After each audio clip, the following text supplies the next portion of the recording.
जय जय श्री राधे श्याम। कैसे हैं आप लोग? पूर्ण विश्वास है बहुत ही कुशल मंगल होंगे और उतने ही कुशल मंगल ढंग से आप लोगों का अध्ययन भी चल रहा होगा।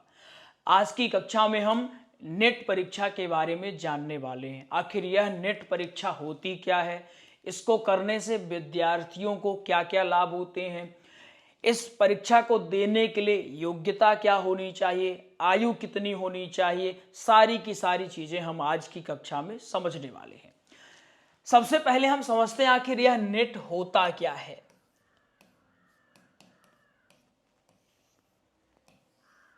इस नेट को हम हिंदी में क्या कहते हैं? राष्ट्रीय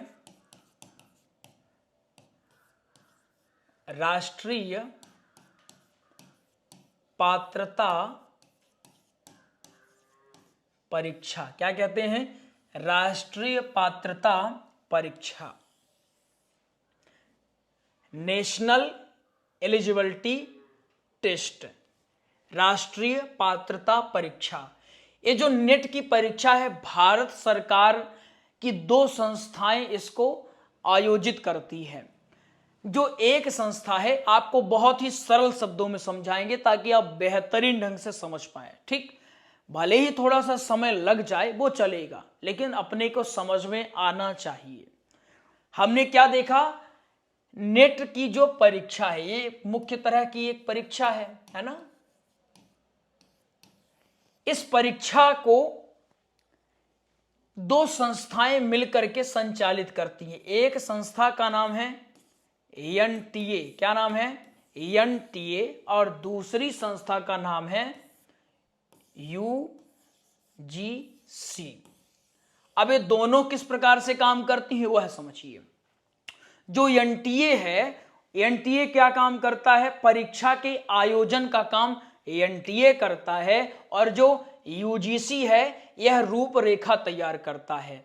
नहीं समझ में आया? फिर से समझा देते हैं। जैसे मान लीजिए यहां कोई स्थान है दिल्ली, यहां पर हमने व्यवस्था बनाया कथा के लिए। एक प्रमोद नाम के व्यक्ति हैं, ये क्या करेंगे? परीक्षा जो कथा है, कथा का आयोजन प्रमोद करेंगे, परंतु कथा की रूपरेखा क्या होगी, मतलब कहां से कथा प्रवक्ता आएंगे, पंडाल कहां पर बनेगा, व्यास गद्दी कैसे होगी, जो संगीत वाले हैं वो कहां से आएंगे, आचार्य कहां से आएंगे, इसका देखरेख कौन करेगा? इसका देखरेख घनश्याम करेंगे, है ना। कौन करेंगे? घनश्याम करेंगे। ठीक उसी प्रकार परीक्षा होगी। यह सरकार ने कह दिया कि परीक्षा होगी, लेकिन उसको जो संचालक का काम या आयोजक का काम कौन करेगा? आयोजक करता कौन होगा? एनटीए होगा, अर्थात नेशनल टेस्टिंग एजेंसी। कौन होगा? एनटीए होगा। और परीक्षा की रूपरेखा तैयार करने वाला कौन होगा? यूजीसी होगा, यूनिवर्सिटी ग्रांट्स कमीशन, यूजीसी होगा। समझ में आ गया ना? चलिए, ये आपको समझ में आ चुका है। अब हम आगे बढ़ते हैं। यह जो नेट की परीक्षा है यह वर्ष में 2 बार होती है। कब होती है? वर्ष में 2 बार होती है। एक होती है जून में, ध्यान रखिएगा, एक परीक्षा जून में होती है, और जो दूसरी परीक्षा है वो दिसंबर में होती है। ठीक, फॉर्म जो है 2 महीने पहले ही आ जाते हैं भरने के लिए, तो आप उसमें अप्लाई कर सकते हैं। ठीक, जैसे अभी जून की परीक्षा होने ही वाली है, अभी फॉर्म फिलअप हो रहे हैं, 7 तारीख तक फॉर्म फिलअप होंगे, इसके बाद परीक्षा होने वाली है। तो परीक्षा से 1 महीने 1.5 महीने पहले ही फॉर्म फिलअप होना शुरू हो जाता है। कभी 2 महीना, कभी 1 महीना, कभी 1.5 महीना। समझ में आ गया ना? इतना आपसे बन जाएगा, अब इसमें कोई दिक्कत नहीं होगी ना। चलो, अब एक बात और है, सरकार एक व्यवस्था बना के रखी है। वो व्यवस्था क्या है, हम पहले उसको समझ लेते हैं। नेट के बारे में हमने सारी चीजें समझ लिया। सरकार एक इसमें व्यवस्था बना के रखी है। उस व्यवस्था का क्या नाम है? उस व्यवस्था का नाम है JRF। ठीक, यह जो परीक्षा है मुख्यतः क्यों दी जाती है? असिस्टेंट प्रोफेसर बनने के लिए या बनाने के लिए, या फिर किसी को PhD वगैरह करना है, उनके लिए यह परीक्षा आयोजित की जाती है। सरकार ने एक व्यवस्था बनाई। सरकार ने कहा कि हम नेट की परीक्षा को आयोजित करवाएंगे, इसमें जो क्वालिफाइंग हो जाएंगे उनमें हम 6% लोगों को JRF करेंगे। क्या करेंगे? JRF करेंगे। JRF का मतलब क्या होता है? सरकार आपको कुछ छूट देती है, कुछ नहीं संपूर्ण छूट देती है। छूट के साथ ही साथ सरकार आपको वेतन भी देती है। जितने साल आपकी PhD चलेगी आपको सरकार वेतन भी देगी।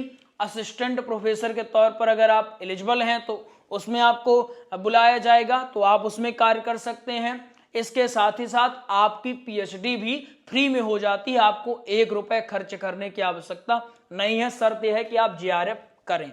समझ में आया कि नहीं आया? नहीं आया फिर से समझा। देखो, मान लिया एक विद्यार्थी क्या किया, वो नेट की परीक्षा दे दिया।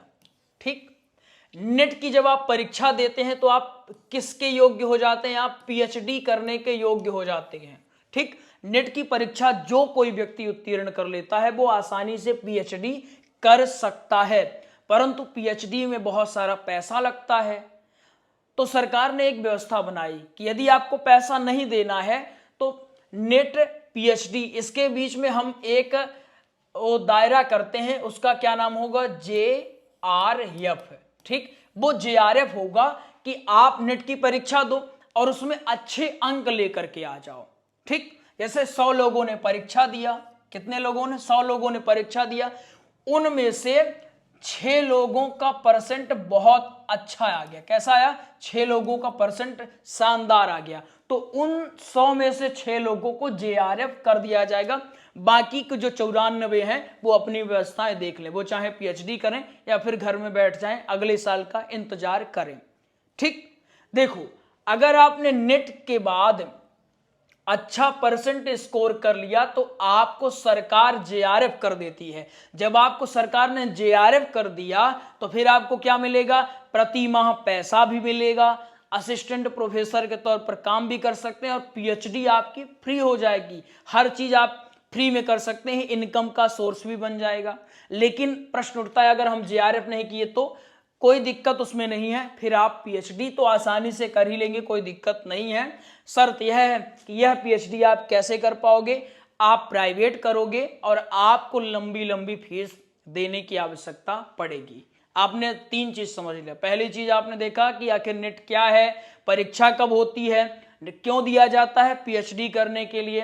ठीक, असिस्टेंट प्रोफेसर बनने के लिए। एक बात और ध्यान रखिएगा, जब आपका JRF होता है तभी आप असिस्टेंट प्रोफेसर के तौर पर काम भी कर सकते हो, इसको भी ध्यान रखना। ठीक, हमने JRF के बारे में समझ लिया, आखिर JRF क्या होता है अब समझ गए ना। जैसे मोहन नाम का व्यक्ति है, नेट की परीक्षा दिया, अच्छा अंक आ गया तो उसको JRF सरकार ने कर दिया, JRF हो गया तो मोहन के घर का सारा पैसा बच गया। क्लियर है ना? समझ गए आप? चलिए अब हम आगे समझते हैं, इसमें कौन कौन लोग अप्लाई कर सकते हैं, योग्यता क्या होगी, इसको हम समझते हैं। योग्यता इसके लिए क्या होती है? मास्टर। चाहे आप मास्टर में MA करो, MSc करो, कुछ भी आप करो, MCOM करो, आप मास्टर होने चाहिए। ठीक है ना? अगर आप मास्टर्स आपने किया है, पोस्ट ग्रेजुएशन आपका है, तो आप इसमें आसानी से अप्लाई कर सकते हैं। दूसरी बात आती है उम्र की, कि हमारी उम्र कितनी होनी चाहिए। तो इसमें उम्र सीमा नहीं है, उम्र सीमा नहीं है, परंतु ट्विस्ट कहां आता है? यदि आप नेट की परीक्षा देना चाहते हैं, नेट के थ्रू आप PhD करना चाहते हैं, सरकार से कोई छूट नहीं चाहते, तो आपको उम्र कोई भी हो चलेगी। लेकिन आप चाहते हैं कि मेरी जो फीस है वो सरकार वहन करे, मुझे वहन ना करना पड़े, मुझे सरकार JRF कर दे, तो आपको क्या करना पड़ेगा? आपकी उम्र कितनी होनी चाहिए? आपकी उम्र होनी चाहिए 32 वर्ष से कम। ये जनरल का है, OBC ST SC वालों के लिए थोड़ा सा और छूट होती है, थोड़ा सा 32 से थोड़ा 2 साल बढ़ा दो, उनको थोड़ा सा और छूट मिल जाती है। परंतु जो जनरल कैटेगरी वाले हैं उनको 32 वर्ष से कम उम्र होनी चाहिए, 32 वर्ष उनकी रनिंग होनी चाहिए, तब वे JRF के लिए एलिजिबल हैं या योग्य हैं, उसमें वो फॉर्म फिलअप कर सकते हैं। समझ में आ गया ना? तो हम नेट क्यों करते हैं? असिस्टेंट प्रोफेसर बनने के लिए या फिर PhD करने के लिए। अब बात आती है कि हमारे लिए क्या सही होगा, जेआरएफ सही होगा या प्लेन नेट निकालें वो सही होगा। मेहनत अगर करें, जेआरएफ अगर आप निकाल लेते हैं तो उससे शानदार कुछ और होता नहीं है। अगर आपका नहीं निकलता है, समय भी कम है, आपको लग रहा कि अब हम वेट इतना नहीं कर सकते हर साल, तो आपको चाहिए कि आप नेट के बाद पीएचडी कर लीजिए। थोड़ा सा पैसा तो लगता है, पीएचडी कर रहिए, आप कोई टॉपिक पर बढ़िया से शोध करिए। प्राइवेट संस्थान भी करवाते हैं, सरकारी भी करवाते हैं, लेकिन ध्यान रखिएगा जो प्राइवेट संस्थान है वहाँ आपसे फीस तो ली जाएगी, लेकिन अधिकांश कॉलेजेस ऐसे होंगे कि फीस तो ले लेंगे लेकिन वहाँ नॉलेज आपको नहीं देंगे। कई कॉलेज हैं, सारे कॉलेज ऐसे नहीं हैं, कुछ कॉलेज अच्छे भी हैं।